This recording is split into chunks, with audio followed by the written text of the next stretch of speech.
Sa- Assalamualaikum warahmatullahi wabarakatuh. Perkenalkan, nama saya Janus Suhanda dari mahasiswa UIN Raden Fatah Palembang, Prodi Sistem Informasi, Fakultas Sains dan Teknologi.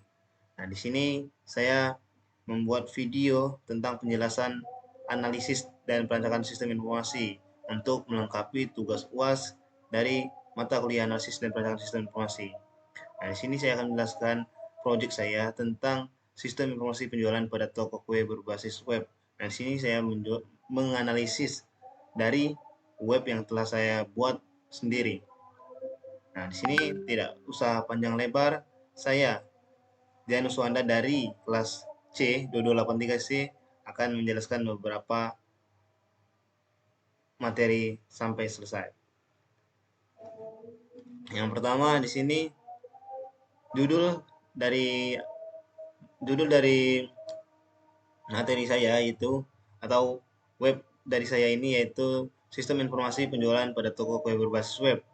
Nah, di sini saya memilih judul sistem informasi penjualan pada toko kue berbasis web ini karena saya ingin mengembangkan bisnis penjualan secara online itu lebih maju menggunakan web. Nah, sekarang latar belakang. Latar belakang dari penjualan online.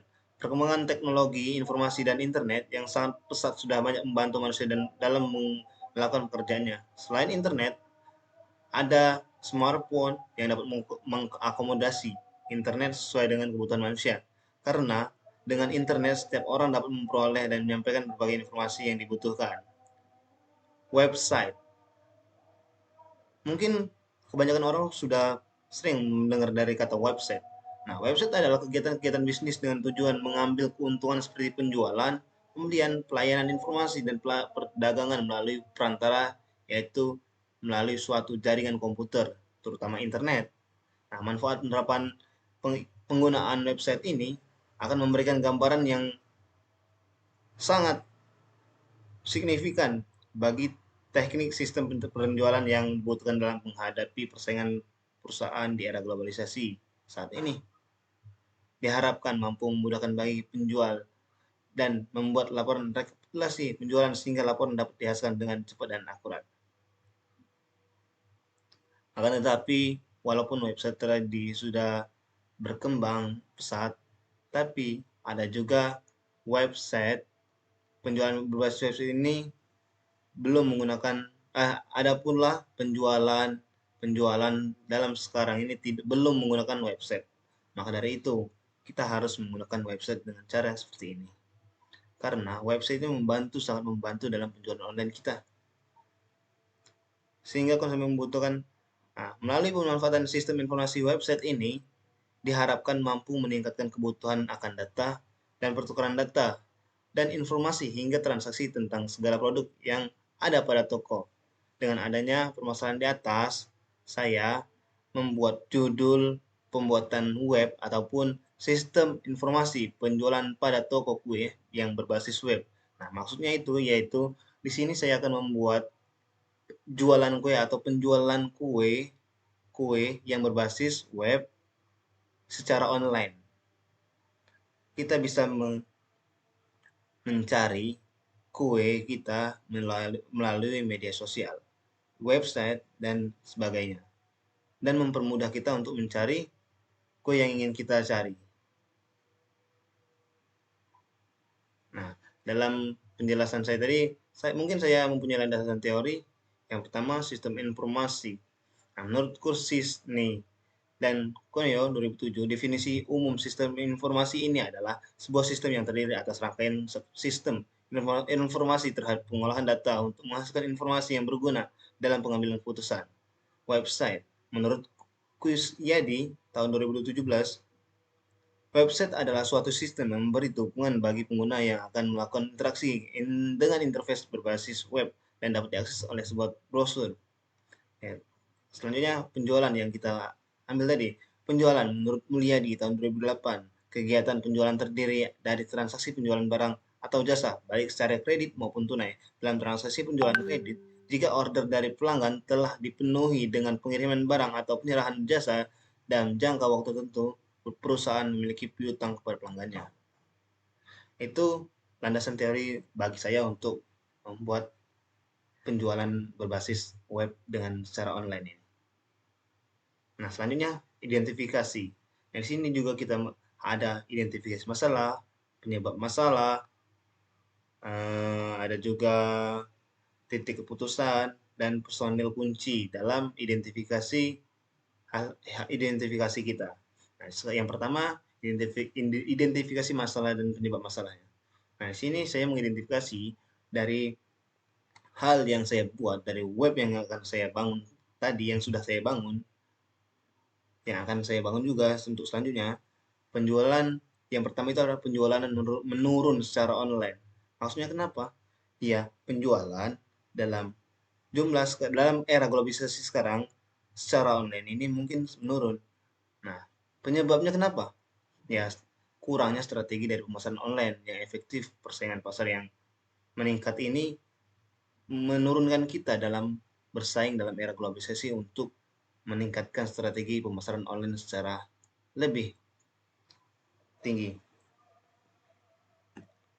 Nah, yang selanjutnya kinerja website yang lambat. Nah, kenapa website bisa lambat? Ya, website juga bisa lambat karena kurangnya kapasitas server, kode website yang tidak dioptimalkan, atau koneksi internet yang lambat. Nah, selanjutnya ada pun tingginya tingkat keluhan pelanggan. Mungkin diidentifikasi masalah dan penyebab masalah ini, masalah hasil identifikasi yang kita identifikasi tentang penjualan online ini, tingkat keluhan pelanggan. Ya, mungkin itu termasuk sering kita lihat dari seperti kita penjualan online dari Shopee, Lazada, dan sebagainya. Nah, situ karenanya kurang layanan pelanggan yang responsif karena kurang gesit atau kurang fast respon dari admin untuk merespon pelanggannya. Nah, produk yang tidak memenuhi harapan pelanggan atau kebijakan pembelian barang. Itu identifikasi masalah dan penyebab masalah. Selanjutnya titik keputusan. Nah, titik keputusan ini saya buat seperti jalannya suatu proses bisnis tersebut yang dari pelanggan, dari kasir, dari sistem, dari pemilik, yaitu tuh memiliki wewenang atau tugasnya masing-masing ataupun adapun tata caranya untuk tata cara susunan agar dia melakukan suatu dengan benar. Di sini ada memulai pesanan barang, menerima pesanan kasir, menerima pesanan barang, memeriksa keterangan barangnya sampai di sini dari pelanggan sudah menerima pesanan barang yang dipesan tadi. Nah, itu dari titik keputusan. Nah, selanjutnya personil kunci. Maksudnya personil kunci itu apa sih? Ya, personil kunci yaitu personil. Yaitu personil itu apa? Ya, personil itu adalah orang kita yang bekerja dalam suatu sistem. Nah, dalam itu kita ada mempunyai bagian dan jawabannya masing-masing. Yang pertama dari pelanggan. Nah, pelanggan itu berfungsi yaitu untuk seperti konsumen yang membeli barang yang kita buat tadi itu pelanggan. Personil paling kunci, yaitu personil paling penting itu adalah harus ada pelanggan. Percuma kita membuat bisnis penjualan tapi tidak ada pelanggannya. Nah, tidak hanya pelanggan, dalam personil kunci dalam identifikasi penjualan ini, kita harus mempunyai kasir. Mungkin kalau kasir, kita harus di media secara nyata. Kalau online, kita mempunyai admin. Admin itu yang mengembangkan strategi penjualan online, mengelola tim penjualan yang memastikan pencapaian target penjualan. Itu admin. Kalau secara online. Nah, selanjutnya ada manajer produksi. Ya, manajer produksi itu yang memastikan ketersediaan produk. Apakah produk yang dipesan oleh pelanggan itu masih tersedia apa tidak? Atau membuat laporan dari semua barang yang kita punya itu dibuatkan. Nah, selanjutnya manajer toko yaitu meliputi pengelolaan seluruh yaitu penjualan online, menerima laporan penjualan dari seluruh bagian-bagian jabatan yang tadi. Karena manajer toko itu sudah termasuk jabatan yang paling tinggi. Nah, selanjutnya sistem yang berjalan. Sistem yang berjalan. Sistem ini berisikan beberapa prosedur seperti proses bisnis, kegiatan operasional, Baiklah, di sini saya akan melanjutkan penjelasan tentang sistem yang berjalan. Sistem berjalan itu apa? Pada analisis. Nah, di sini sistem berjalan itu sistem yang berisikan beberapa prosedur seperti proses bisnis, kegiatan operasional, serta dokumen dan atau formular. Di situ terdapat beberapa uraian prosedur, bagian, flowchart, diagram diagram use case dan beberapa. Baiklah, situ akan saya jelaskan satu persatu. Yang pertama yaitu uraian prosedur. Nah, dari uraian prosedur dalam sistem yang berjalan ini, kita mempunyai dua aktor, yaitu user atau pelanggan atau pembeli dan admin ataupun yang penggeraknya. Nah, di sini dari user itu mempunyai prosedur seperti yang pertama, yaitu eh, registrasi, daftar, terus login. Sudah login, dia akan memilih langsung ada mempunyai tampilan produk-produk yang akan kita beli. Terus selanjutnya check out. Sudah check out, kita menunggu barang kita sampai. Itu uraian prosedur dari pelanggan untuk memesan suatu barang dari awal diregistrasi sampai check out. Selanjutnya bagian admin. Nah, apa saja sih bagian admin dalam prosedur dalam pemesanan itu? Admin juga mempunyai peran dalam pemesanan tersebut, seperti menerima pesanan. Dia akan mengonfirmasi bahwa pesanan itu diterima atau ditolak oleh pihak perusahaan. Nah, dan juga ada mengonfirmasi ketersediaan barang. Nah, kita harus mengonfirmasi ketersediaan barang. Kalau tidak mempunyai ketersediaan barang, kita tidak bisa menerima pesanan tersebut. Selanjutnya, mengirim kurir. Nah, mengirim kurir itu kenapa? Yaitu untuk mengirim ke masalah akhirnya, yaitu pengiriman barang ke pelanggan.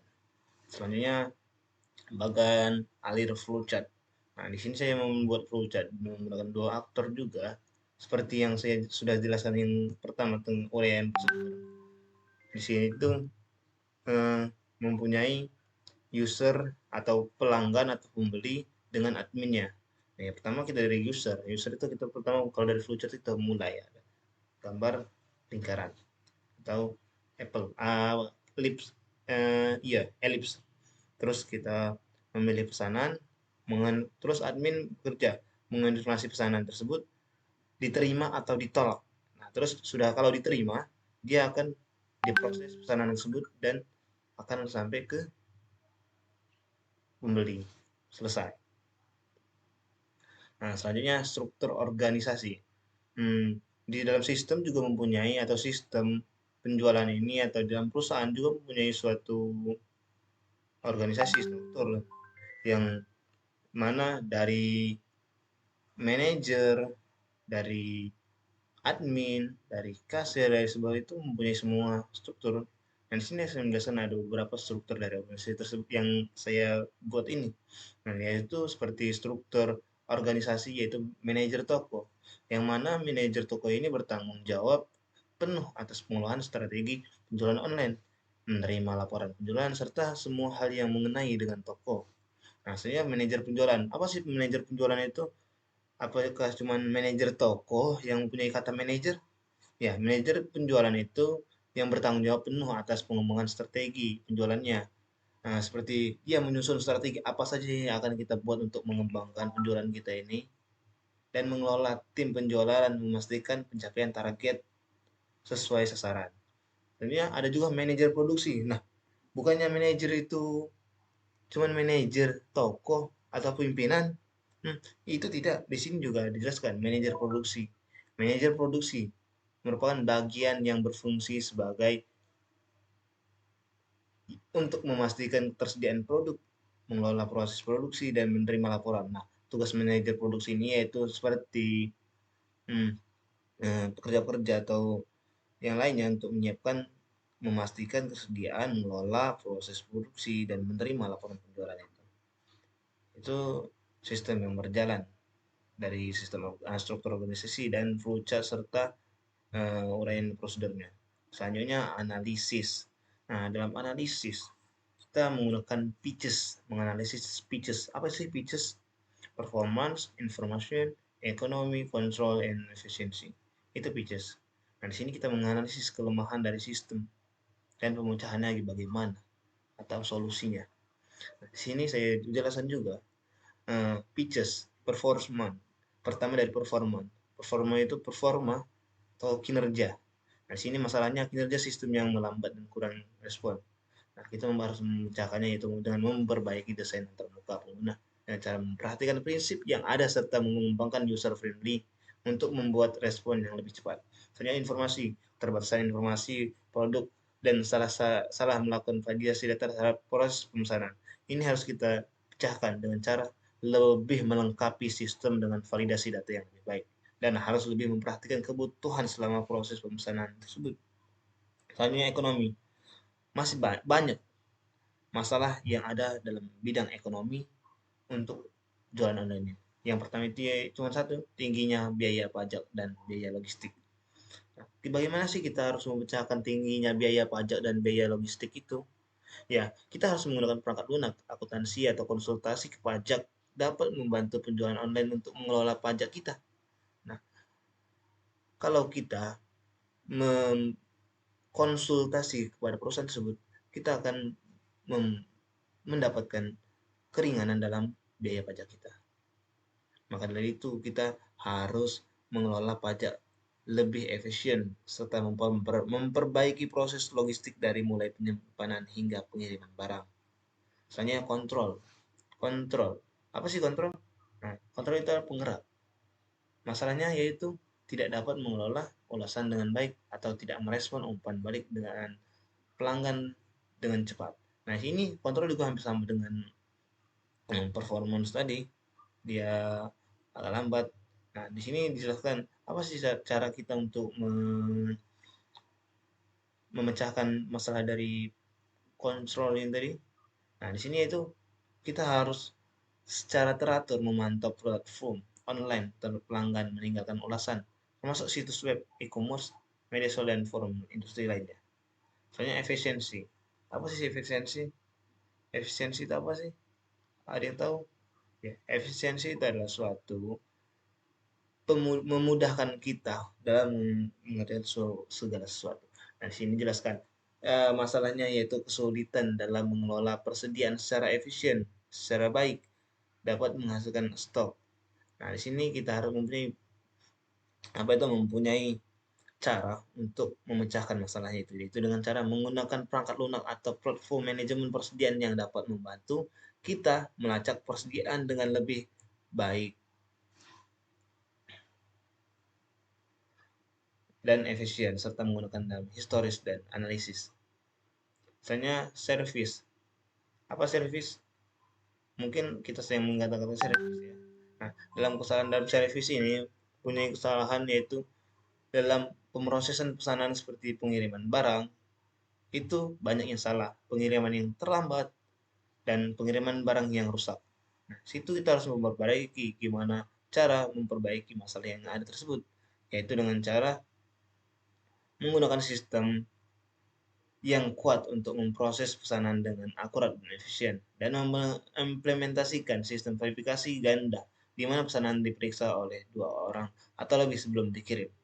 Itu masalah atau analisis masalah yang terjadi pada sistem penjualan online dengan menggunakan pitches. Nah, selanjutnya itu ya juga mempunyai kebutuhan sistem. Nah, kebutuhan sistem itu kita membuat seperti kerangka ataupun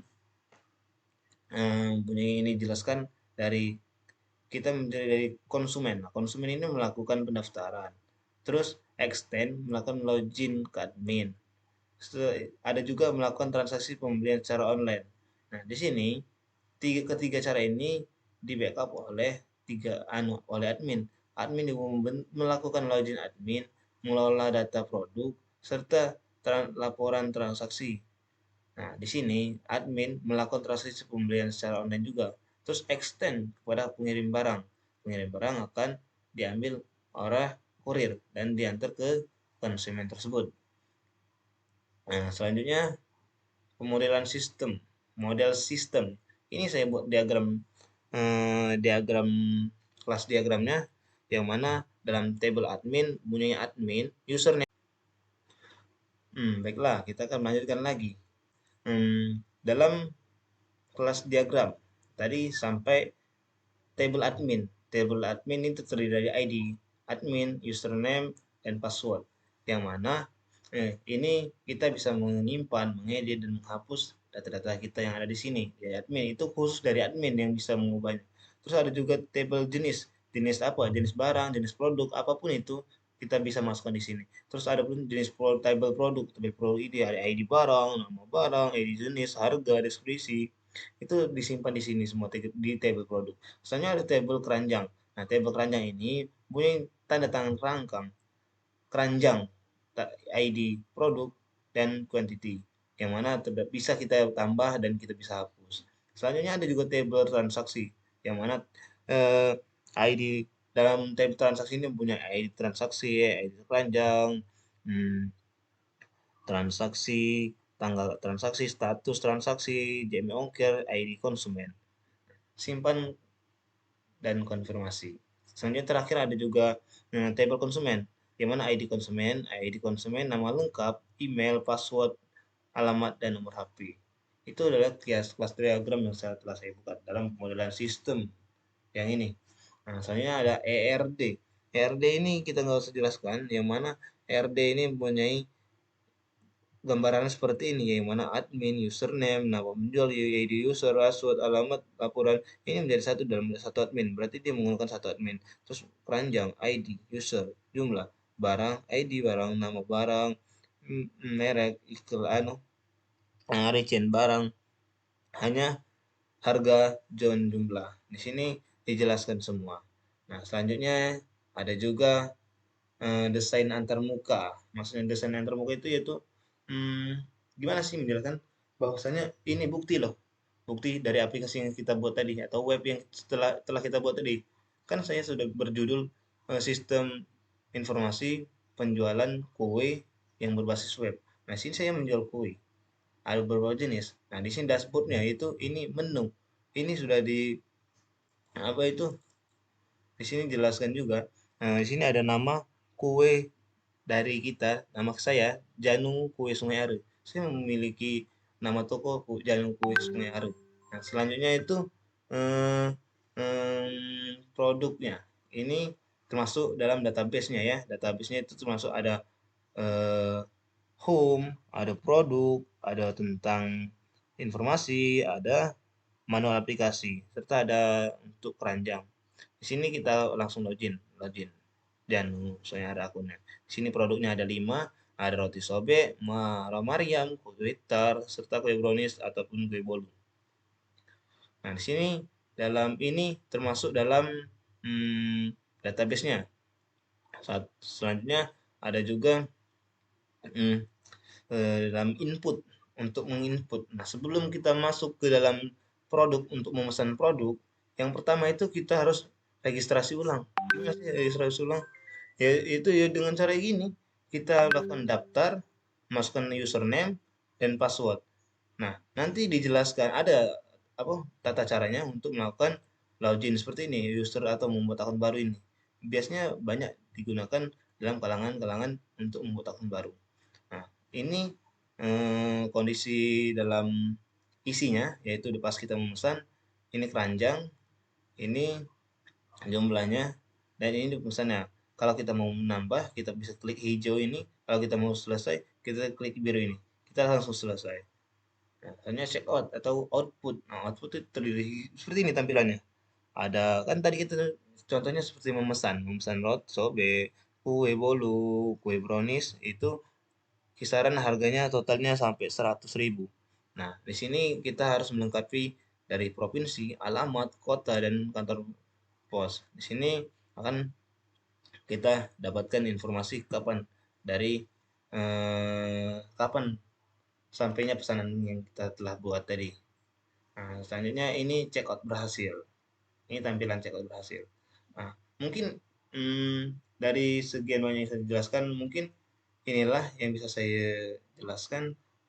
Bila banyak kata-kata yang salah, saya minta maaf. Kepada Allah saya mohon ampun. Mungkin sekian. Ingatlah, bermimpilah setinggi langit, Karena jika engkau jatuh, engkau akan jatuh di antara bintang-bintang. Saya menemukan kata-kata itu dari senior-senior saya dulu. Katanya itu, ketika kita mau bermimpi, bermimpilah setinggi langit. Karena ketika kita jatuh, kita akan jatuh di antara bintang-bintang. Terima kasih. Saya Janus Wanda, pamit undur diri. Bila ada kesalahan saya mohon maaf, ada Allah saya mohon ampun. Wassalamualaikum warahmatullahi wabarakatuh.